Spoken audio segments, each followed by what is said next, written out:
Samantang hinamon ni Tiquia ang retiradong Associate Justice Antonio Carpio na magsampa ng kaukulang kaso laban kay Executive Secretary Ralph Recto kaugnay ng issue. Hinahamon ko si retired Associate Justice Carpio na magsampa ng kasong plunder at technical malversation laban kay Executive Secretary Recto kaugnay ng umano'y unconstitutional diversion ng pondo ng PhilHealth at PDIC. Ang hamon ni Tiquia ay kasunod ng mga naunang pahayag ni Carpio laban kay Recto sa isang panayam at sinabayan pa ng paglabas ng hatol ng Korte Suprema na nagsabing ang naturang paglilipat ng pondo ay may grave abuse of discretion. Ayon pa sa desisyon, ang pagbabalik ng 60 billion ay isasagawa sa pamamagitan ng 2026 national budget at ito ay agad na ipatutupad. Sa gitna ng makasaysayang ruling ng Supreme Court, lalo pang umigting ang panawagan ng ilang sektor para sa pananagutan ng mga opisyal na sangkot sa umano'y iligal na paggalaw ng pondong nakalaan para sa serbisyong pangkalusugan ng mga mamayang Pilipino. Ito po, pag-usapan po natin tong anti-dynasty law. Okay? So, hindi daw dapat minamadali itong dynasty law na ito. Okay? Pag-usapan natin. Hindi pang optics lang ang deklarasyon ng Pangulo na madaliin ang pagpasa ng 4 na priority bills ng administrasyon kabilang ang Anti-Political Dynasty Bill sa pagpuna ng marami sa inihaing House Bill 6771 ni Presidential Son and Majority Floor Leader Sandro Marcos at House Speaker Bogie D. Ayan. So, hindi daw optics yung sinampa na anti-dynasty law ni Bogie D at saka ni Sandro Marcos. Okay? Ako isang ayon sa ito'y hindi optics. Ito po ay diversion. Hindi yan optics. Okay? Si Bongbong Marcos hindi daw dapat madaliin. Pero ang nagsampa yung anak niya at saka si Bogie D. Si Bogie, bata ni Tambiloslos. Si Sandro, siyempre, anak ni Marcos. 'Di ba? Parang ang gulo, 'di ba? Tapos hindi mamadaliin. Kasi hindi kailangang madaliin. Hindi nga optics. This is just diversion. Hanggat maaari nga mas patagalin natin yan, better for them. Kasi nakakalimutan natin yung topic, yung major.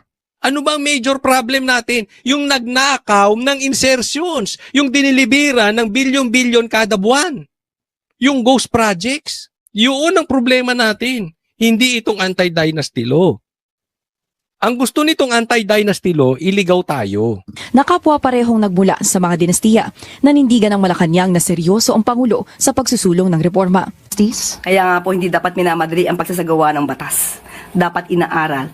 Tamang pagdidebate, tamang pagbibigayan ng kanilang mga suggestion, opinion at saloobin ay dapat nadidinig, hindi minamadali. Pag sinabi nating aralin, ibig sabihin, hindi minamadali. Kaya, kitang-kita na natin di ba? Okay, nakikita na natin kung saan papunta ito. Hindi nga for optics for diversion. Hindi madaliin. Talagang hindi nila mamadaliin. Iisa na ang tono ng mga yan. Bakit kanyo? Kasi yung dynasty law, dati nang meron yan. At pag tiningnan po natin yung sinabmit na anti-dynasty law nitong si Sandro Marcos, parang lalo niya pang binigyan ng kapangyarihan yung dynasty. Kasi pwede ka namang tumakbo bilang magkakamag-anak, huwag lang sa iisang posisyon. So it is as if, bawal kayong tumakbo bawal ang 2 senador, bawal ang 2 congressman sa isang lugar. Bawal. Pero kung hiwa-hiwalay, iba-ibang posisyon pwede. So parang sinabi mo lang, indirectly, yes, pwede na ang dynasty. Iba-iba lang. Binigyan mo palalo ng kapangyarihan. Di ba? Kaya nga itong mga ito, these are all drama. Nakakainis di ba? Wala atong koneksyon sa nagiging problema natin ngayon. half-baked. Hindi ganun ang nais ng Pangulo. Dapat maayos at mapapakinabangan. Ito rin ang sagot ng palasyo kung bakit hindi certified as urgent ang Anti-Political Dynasty Bill.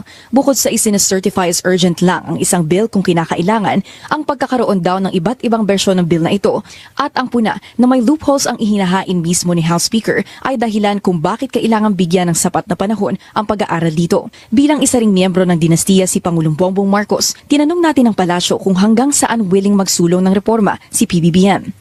Ang pagpapautos ba or rather request na araling mabuti bago magsagawa at maipasa ang batas na ito ay pang-optics lang. Ang pagmamadali sa paggawa ng batas pero kulang, yan po ang para sa optics lang. Kaya wag, alam mo, ayoko na sanang pag-usapan to dahil tayo lalayo sa problema eh. Diba? Kaya lang sinakyan ito ng media. So putok na to eh. Kailangan magbigay tayo ng komentaryo. Nasa media rin kasi. Talagang sasakyan to ng media. Pwede naman sila mag-submit. Bakit? Wala bang nasubmit si Sandro na batas? Na hindi pinag-usapan? Is this the first time na nag-submit ng batas si Sandro? Di, tanong ko lang. Di ba? Unless ngayon lang nag-submit ng batas si Sandro, siguro dahil first time, kaya pinag-uusapan. Pero ba't pinag-usapan to ng pinag-usapan? Bakit? Sinalsal po ng media, pasensya na po sa salita, kasi wala na po tayong magamit na term para ma-explain mabuti kung ano tong ginawa ng media. At alam ng media yung term na yun. At alam ng vloggers yung term na yun. Pag pinatrabaho talaga, pinatrabaho po ito. Para pag-usapan. Pinalaki po ito. Kailangan nilang, again, sorry, hindi naman tayo nagmumura, but this is kailangan nilang salsalin sa media eh. Para pag-usapan. Makalimot tayo.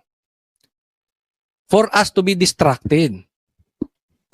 Diba? Hindi, ayoko nang gamitin yung word, pero para naiintindihan yung ibig kong sabihin. Ganito po ang ginagawa ng media sa atin. Para malayo tayo sa ghost projects, they have to do something. Kaya maraming lalabas na balita ngayon eh. And then lahat yan, sunod-sunod yung media na yan. Ilalim kasi ng panukala ni Speaker D at Congressman Sandro, tatakbo pa rin naman ang political dynasty dahil ang ipinagbabawal lang nito ay ang pagkakasabay ng mga magkakamag-anak sa parehong posisyon. Halimbawa, sa pamilyang Marcos, nakaupo si PBBM bilang Pangulo, si Amy Marcos bilang Senador, si Sandro Marcos bilang Congressman. Diba? So, in short, wala ding kwenta yung sinabmit nito si Sandro. Pwede pa rin. Hiwa-hiwalay lang na posisyon, wag lang kayong magsama. Anong pinagbabawal lang dito? Yung iisa kayong senador, no? Ang tatamaan yung Tulfo, yung Villar, yung Cayetano, yung Estrada.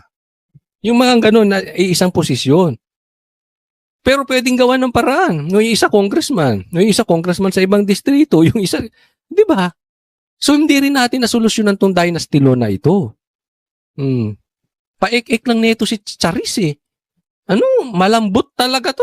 Anong tao na to? Pareha sila nung tatay niya. Yung mga pinaggagawa, walang kwenta. Yung mga pinaggagawa, parehas, puro kababawan. Yung mga pinaggagawa nila, yung mga naiisip nilang mga bagay-bagay, walang direct connection sa mga Pilipino. Not even urgent. At sa ilalim ng House Bill 6771, bagaman magkakamag-anak sila, pwede ito.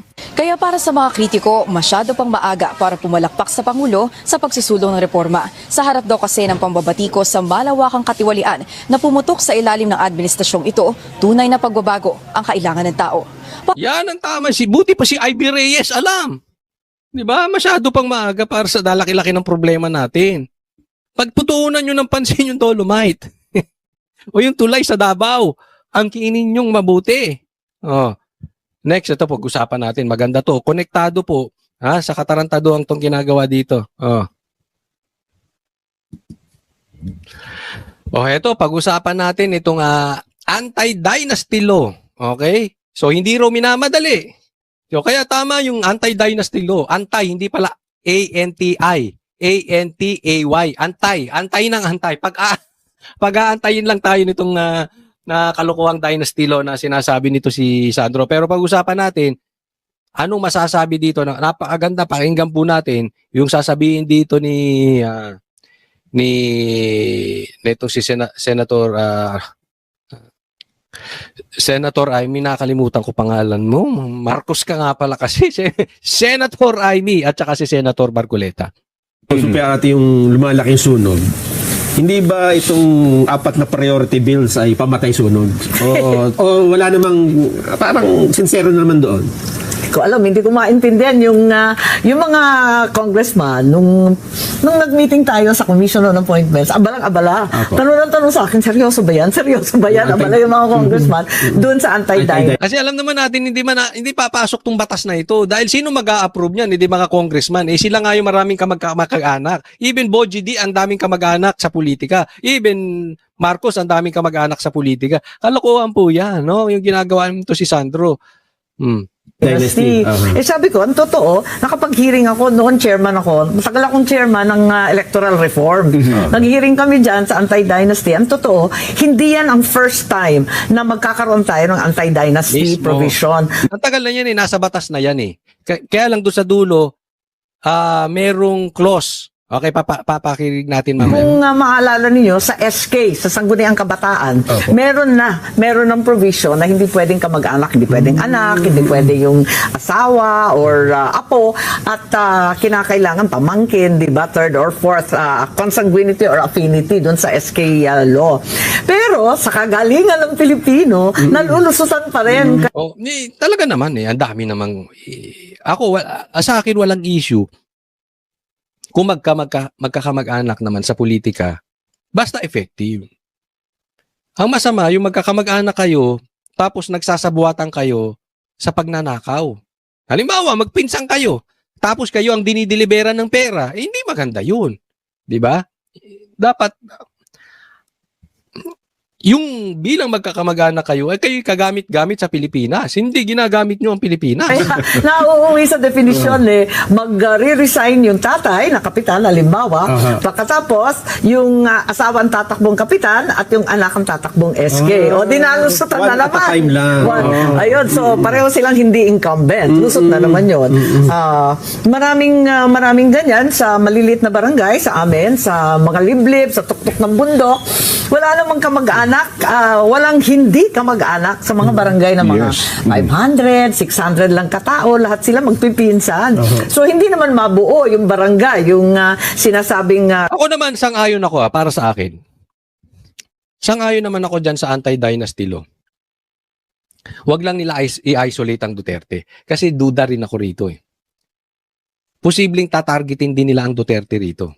Okay, baka mamaya sasabihin, ang dati nang naging presidente at ang anak ay hindi na pwedeng maging presidente. Baka mapunta tayo sa ganyang usapin. Halata naman Duterte na naman ang tinamaan, no? Kung yan ay seryoso sila, ako isang ayon din naman diyan. Meron din maitutulong yan sa bansa natin, gawing patas. Pero sa akin lang, wag ngayon. Dahil kitang-kita naman natin, they are on their full throttle. Todo na po ang gobyerno ngayon para sirain si VP Sara. Baka mamaya, sana naman tayo mapunta dyan. Bukod nga sa sinasabi nitong mga ito, na ito ay pamatay sunog, distraction, para wag pag-usapan yung baha. Konseho ng SK, hindi mabuo kasi lahat naman sila magkakamag-anak. Tama. So, marami talagang problema yung Dynasty Bill. Kahit gustong-gusto natin maisatupad, ang realidad, ilan ba yung Dynasty? 67% daw ng Kongreso, tama ba? 72 yata? Mas malala. Pagkatapos, Sa Senado yata, mas mataas. Marami. sa Senado, 4 ang magkakapatid. Apo. So, yun. Villar, Cayetano, Tulfo, tsaka Jinggoy. Jinggoy, Estrada. 4 mo, di ba? 4 na pare. Opo. Villar at Villar, Cayetano, Tulfo, tsaka Estrada. There we go. Ayun. Ako hindi ako naniniwala may papasa Makakalusot yan. kaya sa Kongreso? Hindi ako naniniwala kasi isa ako sa mga naunang mga members ng House of Representatives na nag-file ng anti-dynasty bill. Anti-dynasty. Kung hindi ako nagkakamali, 14 Congress Na-file na o 15 Congress. Alam mo, ang sa O 14th or 15th Congress, so that was 4 years ago, 5 years ago na, wala talagang nangyari dyan sa anti-dynasty law na yan. Kaya nga sabi ko sa inyo, kaduda-duda, itong pagpasok ni Sandro, nililigaw talaga ang usapin. At remember, isa sa tinutukoy na arkitekto o mastermind niya si Sandro. So talagang gusto niyang malayo patungkol sa ghost projects. So, maraming sinasabing proyekto ito si Sandro, kaya nga pinagbintangan pa tong Pork Barrel King. Bakit hindi niya mapakita kung asan yung mga yon, 'di ba? Kaya hindi natin maalis sa isipan na nililigaw talaga ang usapin tungkol sa ghost projects. Hindi na agenda sa Hindi committee. yata na kalendaryo, di ba? Isipin mo yung kailangan lang makalendaryo man lang, mapag-usapan man lang. Wala. Alam po ninyo, nung kinalendaryo ko, ang daming nagalit sa akin. Walang yata nag-hearing. Ganun Dalawang ba? beses ako nag-hearing. Yung ikalawang hearing, wala nang sumipot. Tapos hindi na nakikiusap sa akin. Galit. Paano ba ito? Ako tinanong ko lang yung COMSEC. Sabi ko, COMSEC medyo nagtagal yung anti-dynasty ko matagal na ito 8 months na ako. Binibilang ko Kausapin niyo po si chairman. Ayan, so sinabi niya, kinakausap niya yung COMSEC, ano sabi niya? Sabi, kausapin niyo yung chairman. Pinasa siya, itinuro siya sa chairman. Bakit naman ka? Di ba ikaw dapat ang nag-ano niyan? Hindi ba kinakailangan bang Di ba basta kausapin niyo si chairman? Pag-kausap ko kay chairman, kausapin mo si speaker. Ayun, tinuro. So nagkakaturuan. So madaling salita, wala talaga, hindi talaga si speaker naman ang kakausapin patungkol dito sa dynasty law na to. Sabi ko, ibang klase. Pag i-agenda nyo lang, pati si speaker pa guguluhin pa natin. Nakita ko ngayon. Sabi ko talagang walang mangyayari. Wala sigurong, siguro, nung panahon na yun, siguro ako lang siguro ang nakakaisip na dapat isa katuparan natin yung sinasabi na saligang batas. Kasi nandun sa saligang batas. Kaya naisip ko, para magkaroon ng bisayan at hindi na magtalo-talo. Kasi totoo yung sinasabi ni Siya Naimi wala siguro ngayon sa panahon natin ang magle-legislate ng isang batas na labag sa kanilang interes o lalaban sa kanilang interes. Para natin magawa yung anti-dynasty law na yan, kung sakasakali magkakaroon tayo ng pagkakataon na ma-amyenda ang Constitution, yung bahagi ng provision na yun tungkol sa yung dynasty, aalisin mo lamang yung phrase na as may be defined by law. Ayun, kasi ito yan. Anti-dynasty law, may nakalagay as may be defined by law. Okay? Kasi nga, kung sasabihin mo bawal ang dynasty sa Pilipinas, tatanggihan niya ng mga congressman. Pagka pinalitan na yung buong batas na lang, ang suggestion ni Marcoleta, pwede rin, di ba? As may be defined by law.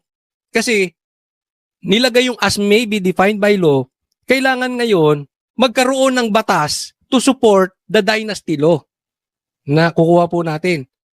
Kasi as may be defined by law So, kailangan meron pang batas kung ano ba yung dynasty law, ano ba yung dapat susunod. Pag tinanggal mo na yon, simple. Bawal lang magkamag-anak. As simple as that. Bawal na magkamag-anak. Anti-dynasty law. Bawal na magkamag-anak sa gobyerno.